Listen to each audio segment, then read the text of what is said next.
But who's actually ever seen one of these? Like, unbelievable. All right, people. So listen, episode 2. Yeah, you've been to Paris. Yeah. Okay, hello everyone. I'm at Hammersmith Underground Station. It is 4:45 a.m. I made it to the Eurostar, so I can relax a little bit. My anxiety's gone down on that factor, which means watch excitement has definitely gone up. The only downside is that I've been an absolute idiot and not brought a coat. In terms of the excitement for the watch, definitely building. It just, the fact that I did a night bus at a tube just shows you how much I'm trying to save money in every aspect of my life in order to afford this watch. Believe it or not, I've been actually the last few nights dreaming of the watch, or dreaming of parts of the watch, the loom of it, and all sorts of other bits, which I think even signifies even more about the madness of it all. There is FP Journe. Cannot wait. Having just been to Chrono Passion and chatted to Cedric, man, that guy is so knowledgeable, that place is so amazing. It's got me so excited. Really don't understand why it is me that FP Journe have picked to be able to pick up a watch especially. So it's made me feel very, very lucky and fortunate. So all this effort of, all the money that I don't really have, that I'm supposed to be saving for a wedding, and all the stress of selling other watches, everything else right now feels worth it. What the hell happened? I forgot my coat. I think that was the big story of it all. Yes. So excited about picking up the watch. And also the hilarious thing was that, as you saw from the videos, I thought, I'm going to Journe. It's this sort of special, almost sort of mecca. I got so excited, I thought, well, I've got to dress properly for it, right? I've got to wear a nice jacket, I've got to, I'm going into this holy place of watchmaking, and got so carried away, forgot that I'm getting up at 4 a.m. and that it's actually going to be still February, and and in Eurostar, where that you sit, it's freezing. They don't have that was the main story from it. I mean, that was at the watch. I did pick up the watch. I mean, it's so special. I did hear a rumor though that you had basically sold the majority of your wardrobe to fund the watch, and that's the reason why you were struggling with the jacket. And then the worst bit was that you had to then buy an even more expensive jumper, a cashmere jumper from Paris that cost you almost as much as the ticket. So I got to Journe all dishevelled, and then by the time you walk through the doors, you're just so amazed by everything in the booth. You're so excited about getting the watch. I completely forgot what I was even wearing, so I took my jacket off and then wearing this tatty cardigan with a random jumper, but all of it goes out the window. And they were so lovely in there, they don't judge. Are you the first man ever to take your watch on a honeymoon? Is that what you're saying? You went on a honeymoon afterwards with your watch to Dubai to celebrate the watch. I think your wife or your fiancée happened to be joining. She wasn't there. Oh, she wasn't there? So oh, God. It was just some lone time. Sorry, it was you and the watch one-on-one. Yeah.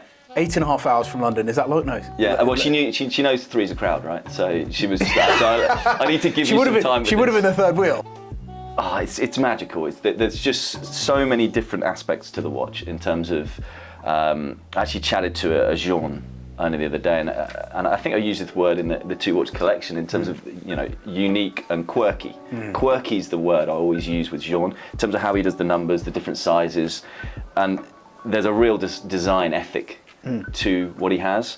And this watch for me, it's a 44mm, which shouldn't fit my very skinny wrists, but it does. There's no lugs, and just the yellow. We were having a discussion off air about it in terms of it's just the right yellow. If you go, it could go too mustard-like, or it could go too bright, and then it's a bit tacky.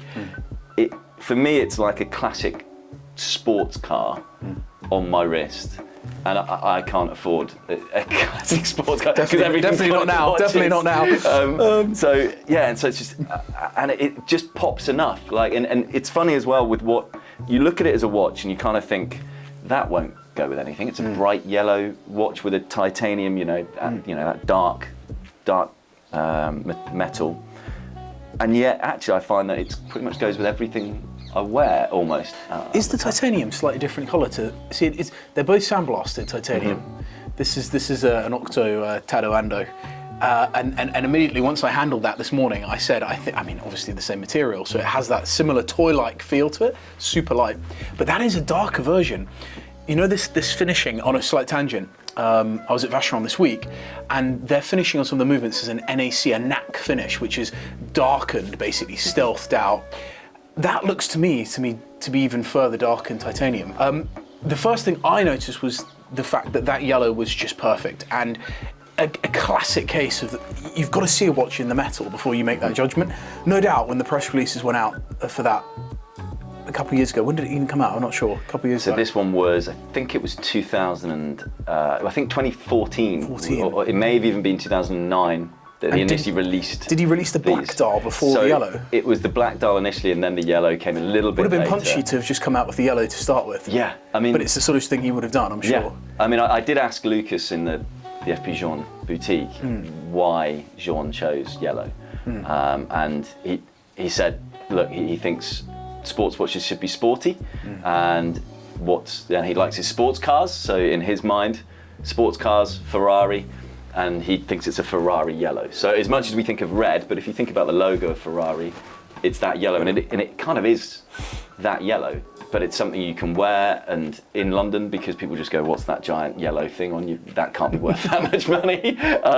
And it's not known. Yep. And you're wearing a Journe in the day, just doing daytime stuff. This is that sub, that Royal Oak, that whatever it is that you could wear in any environment. In fact, it might be.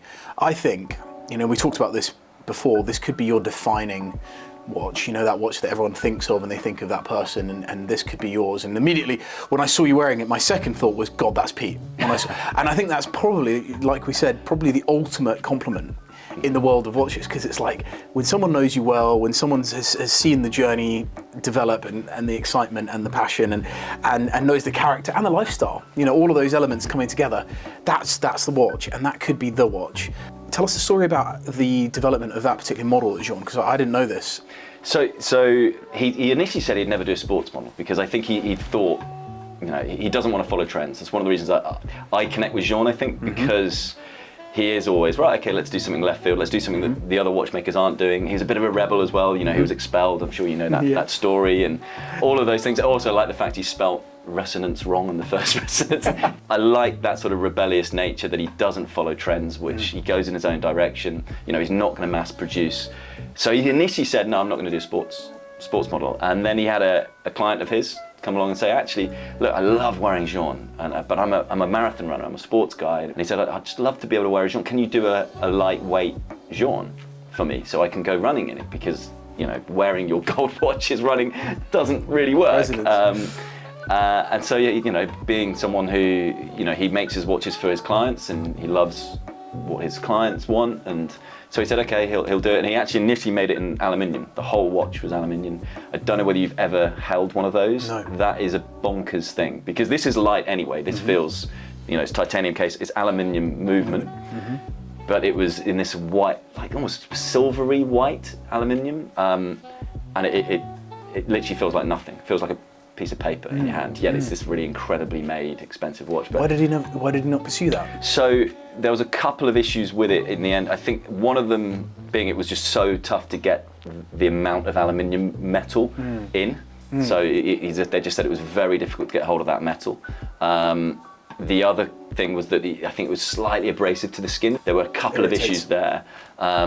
So he went to titanium. But yeah, I mean, that was the story of how it was born. Yeah, and again, I think that's Journe. He's still been able to produce something that isn't out there in the market, that is different to everything else, and it's not your hype sports watch that everyone else has, because he doesn't do any in steel. If we look at the design itself, I mean, there's some key things we need to touch on. The dial itself, as well as being a yellow that works, that people might not have appreciated, for me, the way it sits, it's got a real presence in the way it's raised. It's very close to the crystal itself and has that depth to it. Maybe because there's a lacquer finish to the dial itself, it creates that sort of real pop. But the other things are, and I love the sub-seconds at 6. It's a sort of watch, I bet, when you were on that flight, you were probably or flight to Dubai. Flight to Dubai. Yeah. You were probably staring at that watch more than you were staring into her eyes when you took her on her last holiday. But only because there's so much to see in there. I mean, without any disrespect to the dear lady, there's so much to see in that dial. I mean, look at the sub-seconds in itself. It's just a piece of art. I mean, I know that's a traditional Journe thing, the applied sort of structure. but it's just incredible. It's quite funny you mentioned that, because when I went to Paris, I was obviously filming those bits at the start, being freezing as well, and also trying to find my way around Paris. I thought I'd walk around Paris, because I kind of like to take the city in and not take the underground, things like that, or the metro. So my battery died by the time I got to the Eurostar to get the Eurostar back, which is 3.5 hours, whatever.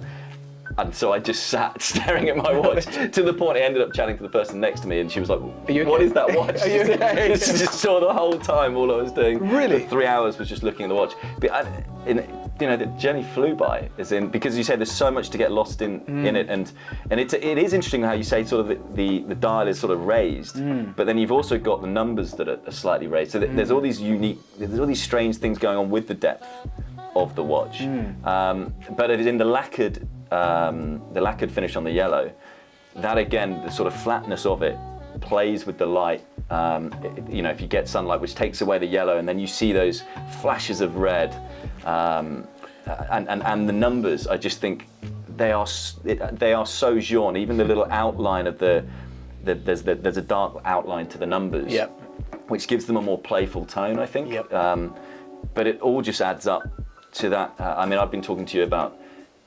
There was a picture online about a guy, he was driving a classic car, so he had this hand on a wooden steering wheel. I think it was a dark green classic car. Now I can't afford that, but as in that, to me, it's funny how that image has stayed in my head. Every time I look at my wrist, I kind of think, I go to that that's me, even though it's not me. But as in that for me is, and that I think is what Journe means by sport, in terms of that sort of, you're driving a sports car, you're living a sporty life. The term sport elegance, which is the insider, the watch exec term for the Royal Oak, the Nautilus. Yeah. It couldn't be better summed up with something like that, because it is sport elegance at its pure. The other thing I did notice there, Pete, was this power reserve. The way that power reserve is almost lacquered on. In fact, it almost looks painted on, in the way, or a chef would take a bit of sauce on a table and on a plate and actually fling it like that. It looks very much like it's been done by the hand, which I love. You can tell you're a watch journalist, because that's also, when I was talking about the light playing with it, that's also the bit you can see. It's obviously been painted on. Same with the little octa symbol as well. There's just, again, it's those little touches where it's that hand finish that you only get from really independence. But as you might have seen, I kept just saying I was so lucky in the video and it is still that, like, I still can't quite believe why me? Why have I been chosen to have this opportunity to own a Journe, and just how special it is. There are things that are hyped that deserve hype, and there are things that maybe get a little bit overhyped, and it becomes a bit about who's got this and whatnot. But I do think Journe legitimately deserves the hype for what he does with the watches. Just to be clear, Pete's actually not on social as well, so he's not on Insta, and so this is not a purchase, or none of the watches have ever been for that reason, but I think Journe has been the victim of potentially some of that hype notion, but actually now, you had one before it was hyped, you didn't buy anything while it was really going nuts, and now you've bought one as it's sort of calming down a little bit, so you can really sort of see where you fit into the story there, which is super cool. The other thing about the design, which we have to touch on, is the date window, because to me, Journe does this better than anyone else, is having them on the set, having both digits on a plane, on a flat plane. I love the Zeit work from Lange. I love the big date from Lange, but sometimes what I don't like is the way there's a step between the two. So there's a big drop between one and the other. Whereas what he's done here is incredible. And he's also done it on the Vagabondage, which is one of my favourite models. That's my new grail, by the way. You might get a call. In 10 years, you might get the call. But it's interesting, actually, you mentioned the date window. So there are two things with it. He made a couple of adjustments. When the watch was first released, it had the rubber barriers around the outside. I mean, this has got a titanium, they've taken that rubber away. So it's more likely to scratch and whatnot, because he thought sports, you're going to be doing stuff. But there were issues with the rubber barriers. I think some people didn't quite like the look. Sometimes they were coming off. It's like a buoy, it's literally like a buoy on the side of a boat. To protect the watch. But the other thing that they did with it, the update of the watch, and I really like the update. That was what, initially I didn't particularly love the rubber barriers.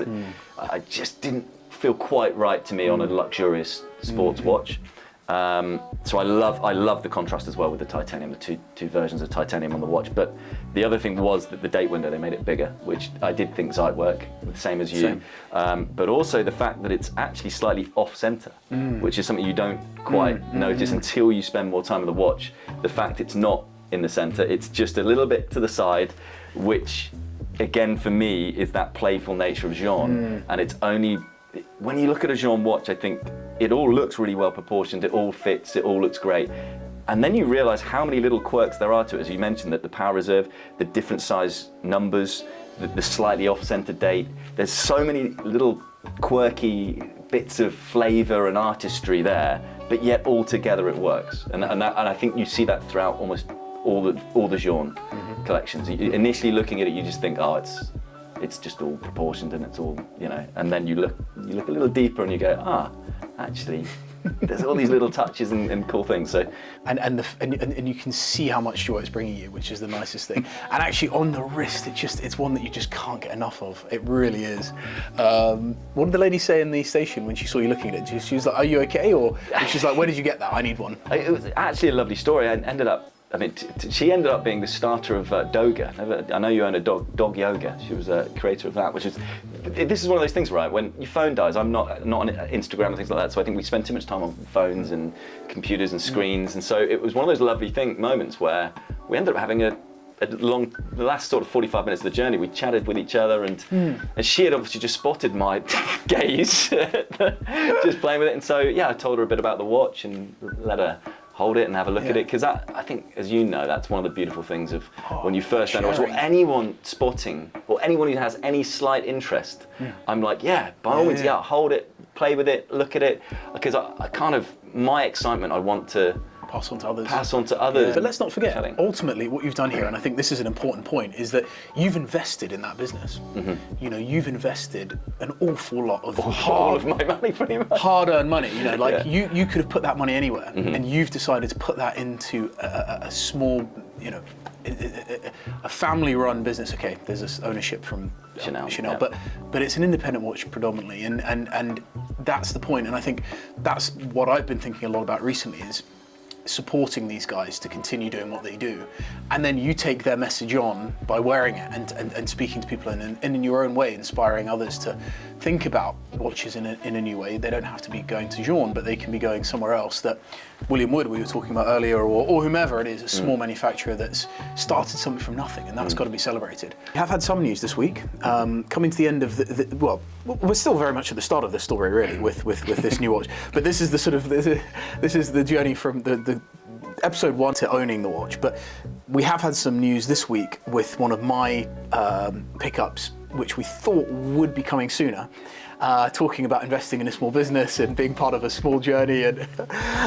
we've got the Laura Ferrier, who shout out to Robert, the sales manager there at Laura Ferrier, who's a wonderful man, who I thought I'd be cheeky and ask. I placed the order last year at Watches and Wonders for this blue origin. And I thought I'd be cheeky and say, hey, Rob, do you reckon I could pick up the watch this year? And then he came back to me and said, no, just looking at your the purchase order, it's 2024, it's next year, so it's this time next year. I absolutely forgot that, sorry. So we're not going to be seeing Laura Ferrier this year. We're going to see them next year, but we'll have lots of stuff between. We've got to keep the pod going until then. Yeah, the pod's going to. That's the good news. I think that's what he's done. He's gone, look, you guys, you have to be going by that point. So let me close today's second episode by saying, I put up a post on Insta, which you wouldn't have seen, which has got me into a bit of trouble. I've become really interested, and this is proper geeky, Brit, this is proper geeky. The Beta 21 quartz movement was a thing in itself, which needs to be discussed. And I have become hooked on that story and Piaget and stone dials at the same time. And so I've ultimately come to this tiger's eye stone dial. Andy Warhol famously wore a Piaget, a big TV screen Piaget. Not this one. This one's rectangular with a tiered rectangular case with a stone tiger's dial on it, which is proper punchy, and a gold case. And anyway, I put a photo up because I love this watch. I found it in Switzerland through a friend, and I said, if this gets more than 50% positive response, then I'll get it. Anyway, it came back at 90% positive. And I'm in big trouble because it's so hard to get your head around why this would be cool, why this would work, how this fits into everyday life. Apart from the geekiness, which we will discuss next time, maybe, the Beta 21 process, story, experience. So few of them were made. It's so, so elegant. But the bottom line is, I think we may have a new watch that's crept in prior to... It's snuck around the side. As always. It's overtaken in that vintage car, right? It's as always. So let's keep that on the back burner. But for now, I think we just need to say congratulations, Pete Boy. Anyone who's watching us on YouTube, please God, leave a comment as to what you think of this watch. And what you'd like to say to this man after his Paris trip, apart from get a jumper, get a jacket. But no, Pete, I think that's probably where we are. Keep wearing it in good health. And I think we have to keep on touching base on how the experience is going, owning it.